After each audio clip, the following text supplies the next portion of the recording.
Hi, my name is Chris, and I'm a herper. And I guess you must be one as well, or you probably wouldn't have clicked on this video. So I put together this video to share some of the highlights of a recent herping trip I made up to Arkansas to visit my friend Tim and to search for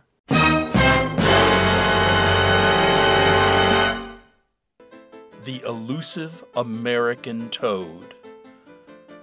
Okay, the American toad is hardly elusive and probably not deserving of dramatic music. In fact, I've found them before and even have photos to prove it. However, in the last few years, I've expanded my herp photo interest beyond just getting photos of the critters I find.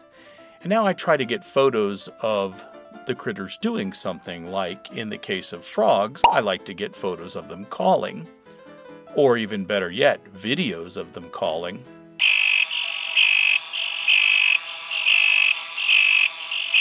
And I'm always interested in having recordings of their calls.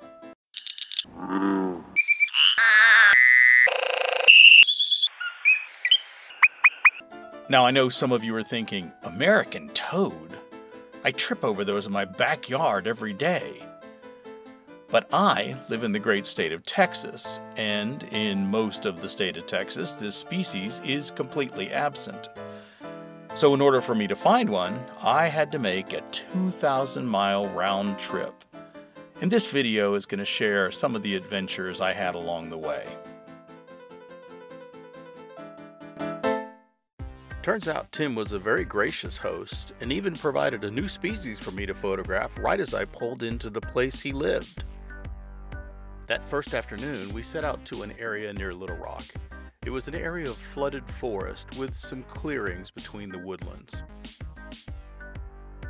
We found a low, swampy area that looked great for snakes and amphibians, and we herped it for a few minutes until the mosquitoes drove us out of there and into the open. They were simply unbelievable. After entering the open area, we stumbled across a snake out on the prowl. Now in our youth, we would have just rushed in and immediately grabbed it, but instead, we decided to watch it and see what it was doing.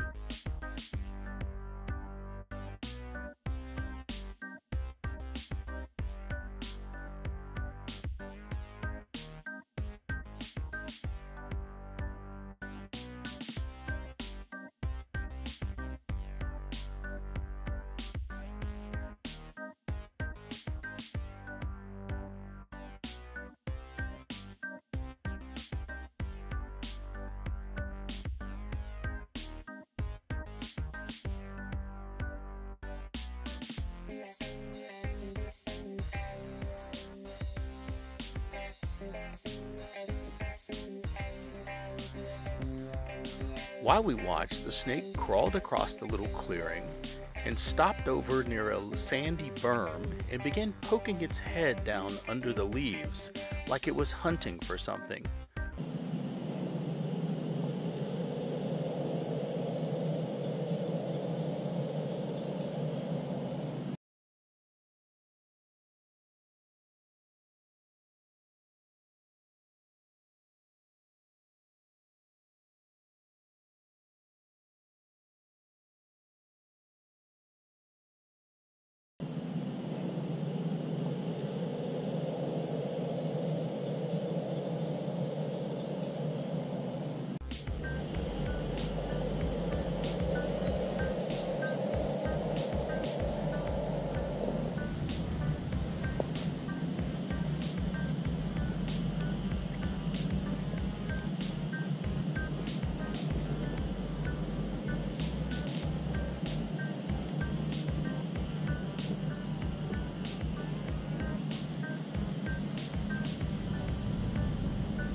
The king snake seemed quite oblivious to the hognose snake and went down the burrow that the hognose snake was sitting in front of.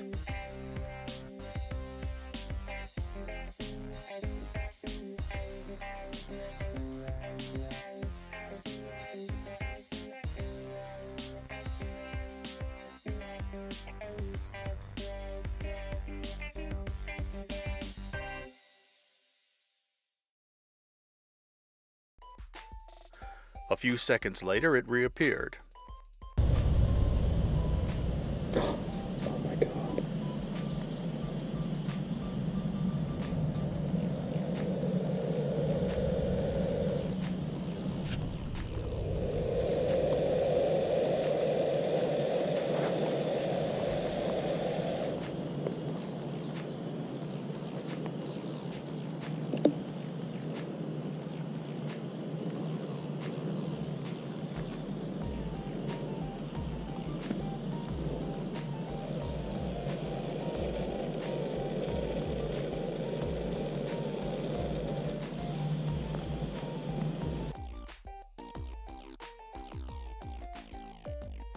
Eventually, the king snake wandered off into the woods, chasing whatever it was after, maybe the trail of a female king snake.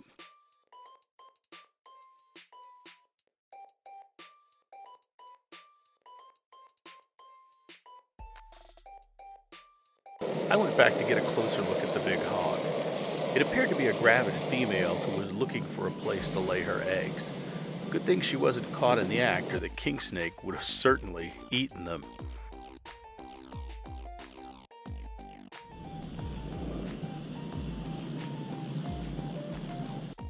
That interaction between the king snake and the hognose snake was an awesome herping memory for both of us. But the day was still young, and so we moved on. Our next find was a red-eared turtle, which Tim tried to get some video of, but it wasn't very cooperative. I'm not your view. I was being thoughtful, not to be in your view. No? I showed him how you get video of a turtle.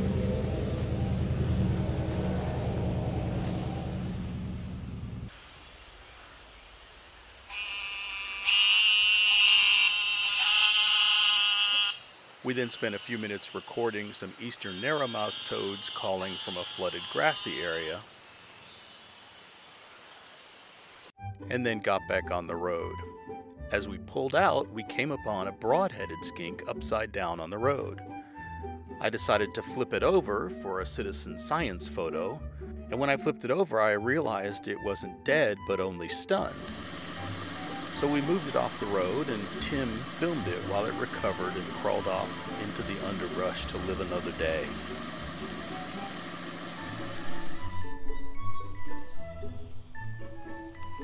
Our next stop was an area of flooded grassland and agricultural fields. We explored this area, stopping to chase water snakes out of the puddles on the road so we wouldn't run them over. Once it got dark, we hunted the roads and ditches, documenting the critters we found. We found a lot of leopard frogs, including some that were just metamorphosing.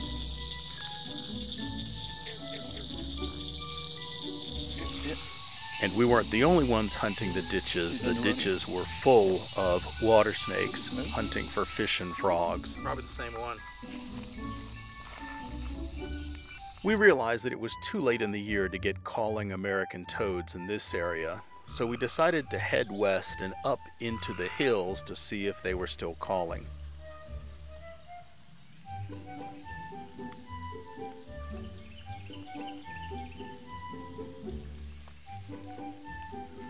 When we got up into the hills, we stopped and herped this nice little patch of forest along a creek, which looked really promising, but we didn't find anything.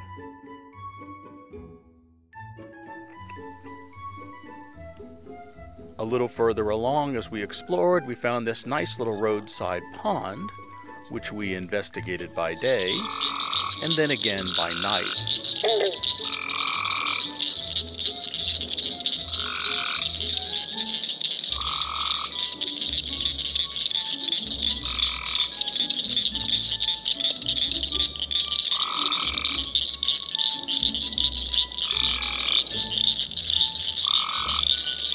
That night at the pond, we were serenaded by Blanchard's cricket frogs, Cope's great tree frogs, and bronze frogs.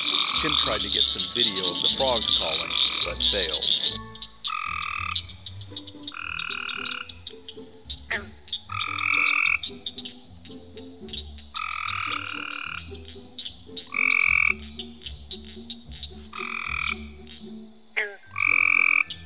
So we settled for a few seconds of boring footage of amplexing Cope's great tree frogs. After that, we headed out on the roads to see what was moving. Our first find on the roads was this nice little copperhead. At first, it wasn't a very cooperative video subject since it pretty much just sat there. And then it became even less cooperative by climbing onto Tim's tripod legs.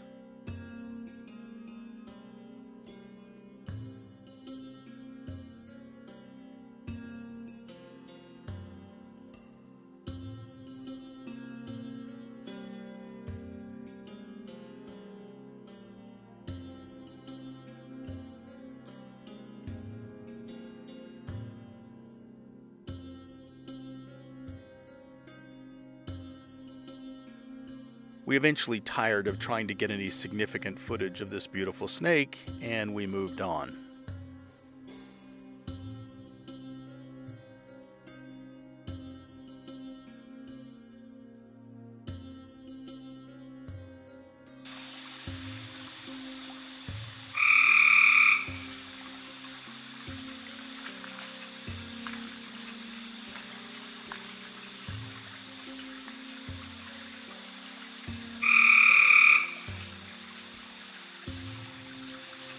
The toad had obviously just been calling, but didn't want to call for our cameras or recorders, so we relied on an old herper's trick.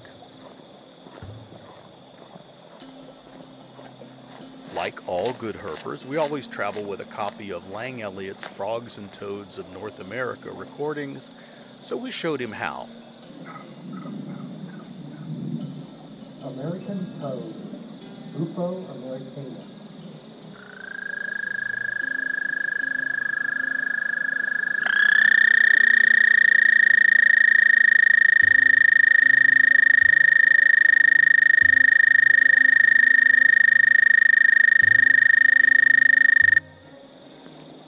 Tim did, fortunately, take the time to set up and get some better video.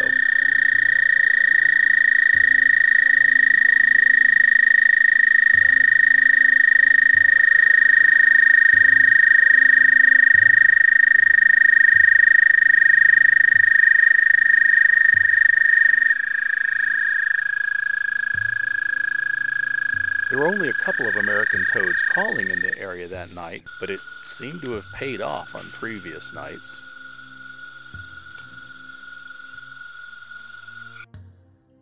So we had success. We had an audio and a video of a calling American toad.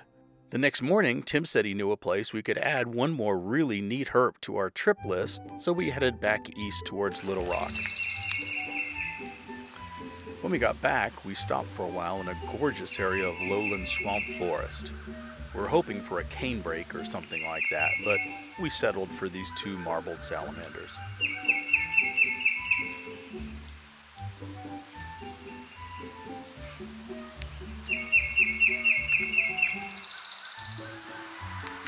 That night, we headed out to check the roads and ditches east of the city.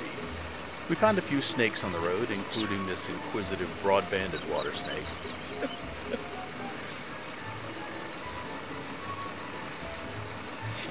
But we spent most of the night walking flooded ditches looking for snakes and calling frogs.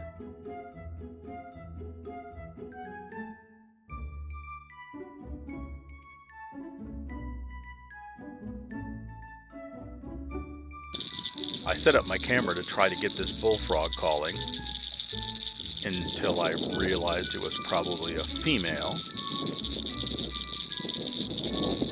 We had better luck with male Blanchard's cricket frogs and bronze frogs. Wait for it, wait for it. There we go. So we continued to walk ditches until finally Tim spotted the amazing herp he had referred to.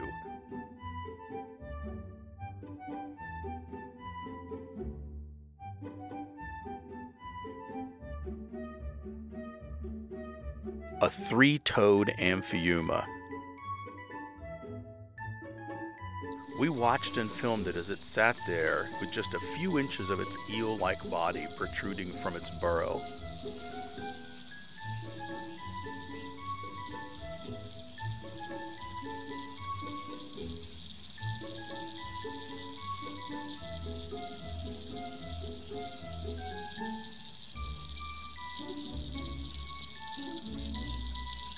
And then we left it to go on about its amphiuma business. It was a great ending to a very enjoyable couple of days herping in Arkansas. Thanks for watching.